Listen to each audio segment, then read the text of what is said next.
love, for me, part of the essence of loving is kindness. And so, I mean, you think of that in terms of human relationships, anything is how can we be kind to each other? But in terms of self-love is how can you be kind to yourself? When you find you're off on, you're there and then you're off on the mind's gone off somewhere, instead of beating yourself up and saying, oh, I'm no good, I'm an awful spiritual practitioner, I can't control my thoughts, well, it's like to smile. It's like smile, there it goes again. And just like, okay. But just to, treat your thinking mind with kindness and not judge it. Yeah. That to me is part of self-love, being kind with yourself, not judging. I mean, I often say the opposite to love is not hate. The opposite to love is judgment. Because love is about accepting whatever it is. It's about an acceptance of things as they are. And the opposite to that is judgment, thinking things should be different than they are.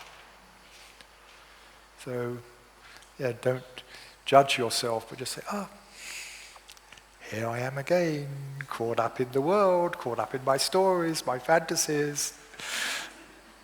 Smile. Makes it easy just to come back. Okay. Yeah. Maybe many of you have heard about what Aldous Huxley said. About what? What Aldous Huxley said on his deathbed. Maybe you have heard the story. I mean, he had tried so many things. He had been involved in the world. He had become a successful writer. He had tried drugs, religion, I think. Maybe you have heard it. So the question was, what was the meaning of all this to him? And he said, I guess it was to become kinder. Yeah. Those who didn't quite hear it, Aldous Huxley on his deathbed, well, just before he died, not quite on his deathbed, just before he died, was asked, what is it you've learned or you have to offer the world, or something. He said, to be a little kinder, to each other. And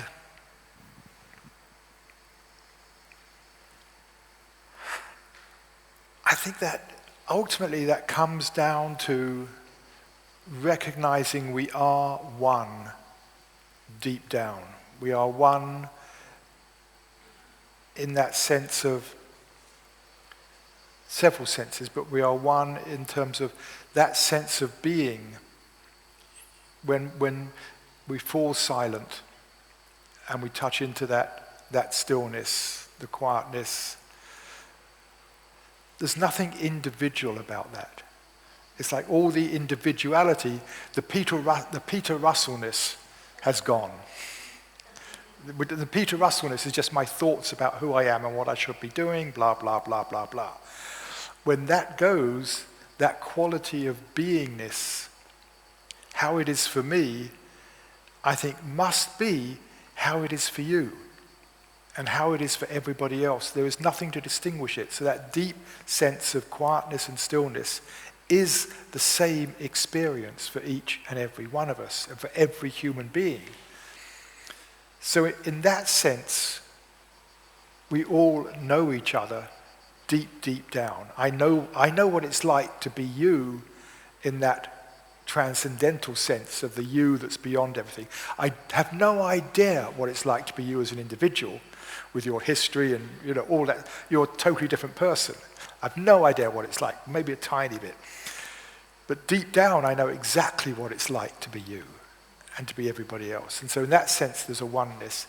And I also know that deep down, your desire is to be at peace, to be loved, because that's what we all want. We all want deep down the same thing. And so kindness comes from that. Kindness comes from recognizing that what you want deep down is basically to be at peace, to be loved, to feel at ease.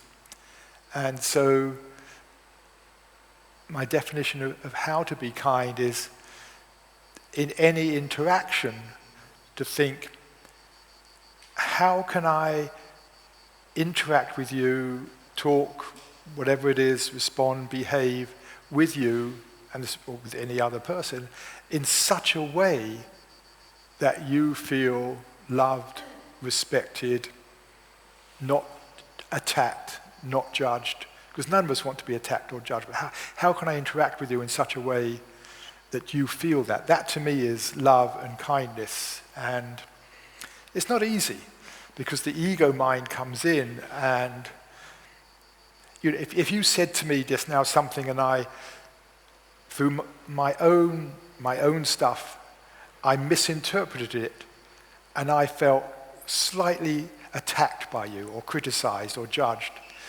very easy for me, to automatically come back with a slightly equally cutting remark, or it could just be body language or whatever. And then now you feel attacked, and quite rightly, because I've subtly attacked you in some way, and you come back, and and this happens, in all our relationships, but it builds up in personal relationships. You get two people loving each other, but subtly attacking each other, digging the knife in just a little tiny bit. And the underlying premise is, if I just twist it a little bit and just cause you a little bit of pain, you are going to realize the error of your ways and love me back better. And we're both doing the same thing. It's like you get this sad situation of two people looking for love and just hurting each other a tiny bit in the hope that the other person will mend their ways and love them better. And that to me is not kindness. And so the practice of kindness is saying, there's several bits.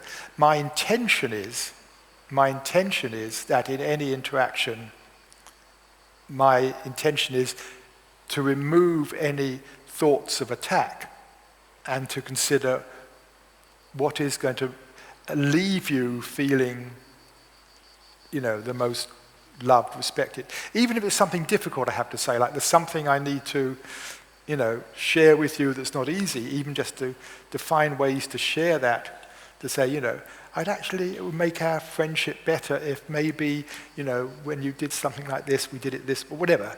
Finding ways, even in difficult things, to do that so that the other person doesn't feel attacked.